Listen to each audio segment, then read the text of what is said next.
Welcome back to the channel. Olmana mere blong PNG. Thank you lo click lo video lo mi. Mino sabe why me talk thank you na me talk person. Also mon blag governor na cut. Welcome back to the channel. Ladies and gentlemen, today we are talking about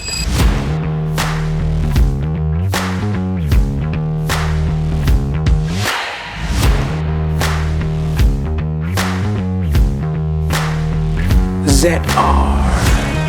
Yes, this bad boy, this camera right here, bro. Full disclosure, theodist did lend me this camera to test. There was no money exchange hands. They do not view this video before I put it on YouTube.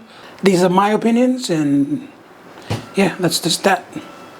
If you do want to find out about theodist and how much this camera is going for and how much this mic is selling and all of that, you can find it on the website. The website's pretty up to date. I'm going to link it in the description for you to find out. Now, without further ado, let's jump right into it. The Nikon ZR cinema camera. I've heard like the internet just blew up when this camera came out. First of its kind. I heard big things. Had a lot of good things, a lot of bad things. A lot of things I thought was just impossible to have in a little body camera priced at that price.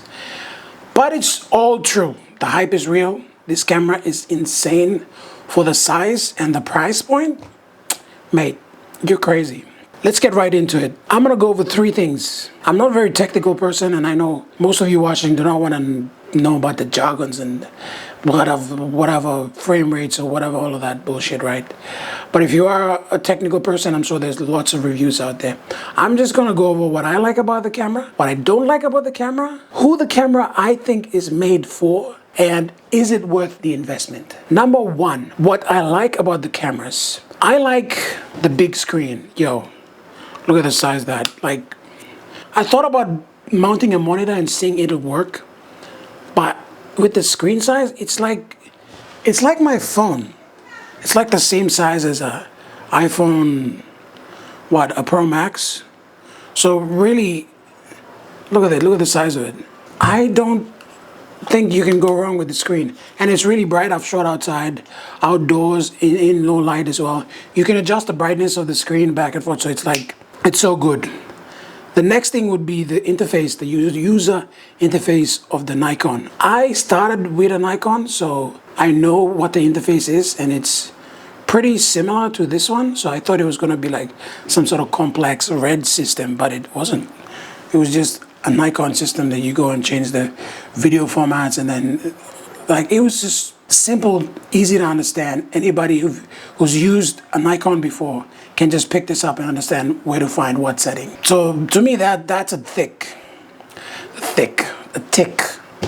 Next one, the red color science and the red raw files. Bro.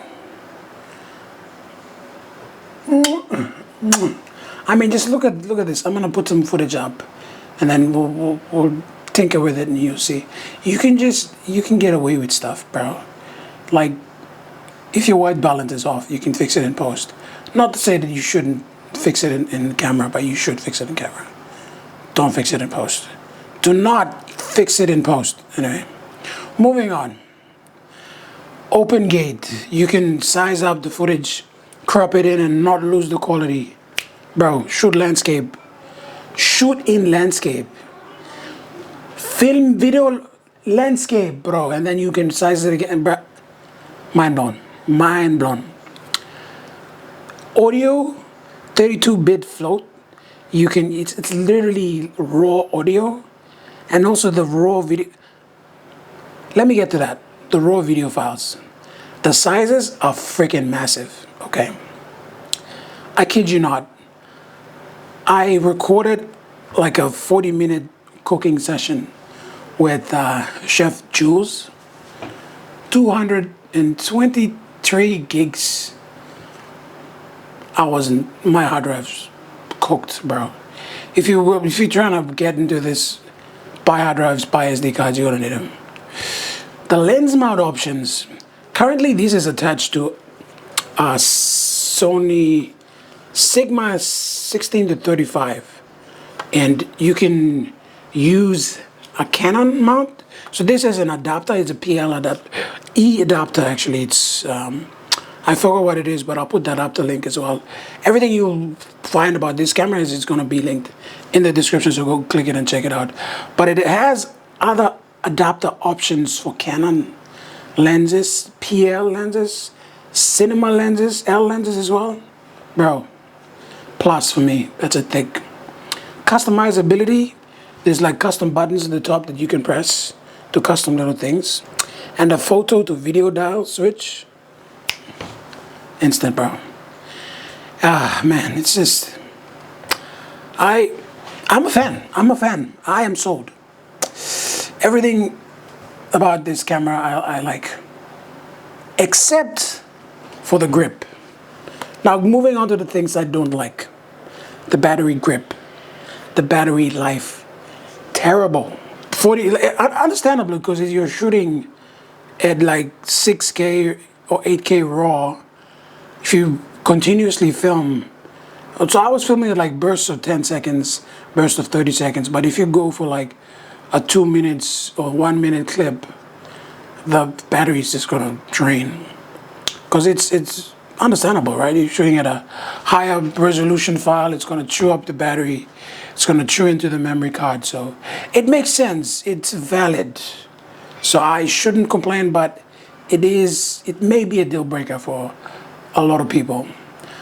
But being the devil's advocate, there is options to mount external battery points that you can put a dummy battery inside. So like the mounting, the extended rigging option is there, but as it is, if you just want to go like a low-key rig, you're probably better off shooting at a lower resolution just to save battery if you're looking to be traveling, for instance. Yeah.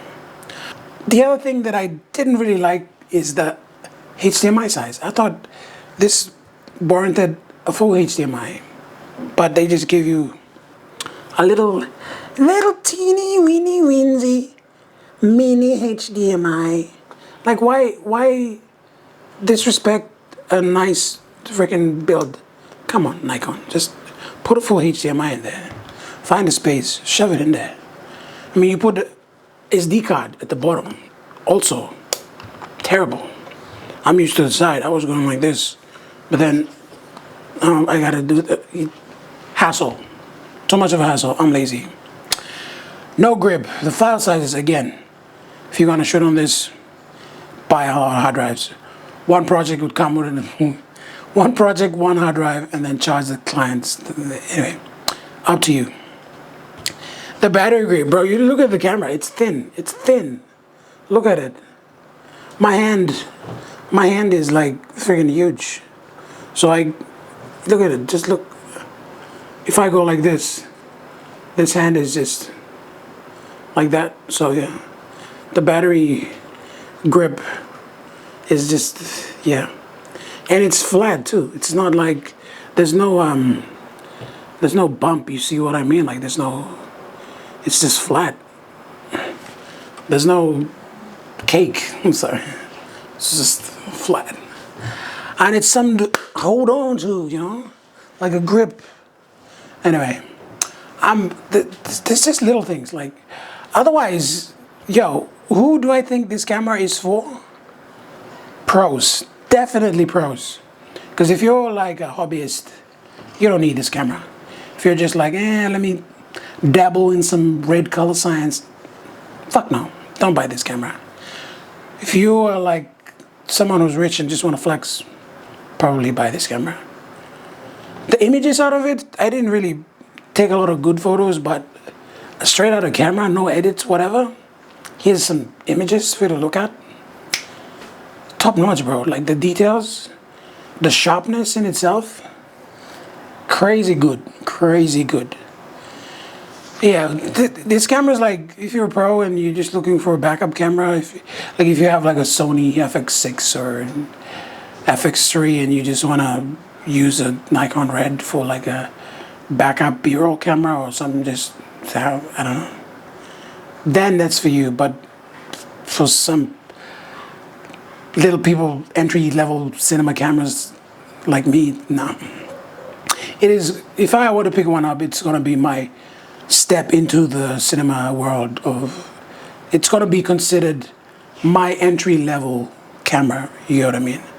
So, yeah, definitely worth. Personally, is it worth the investment?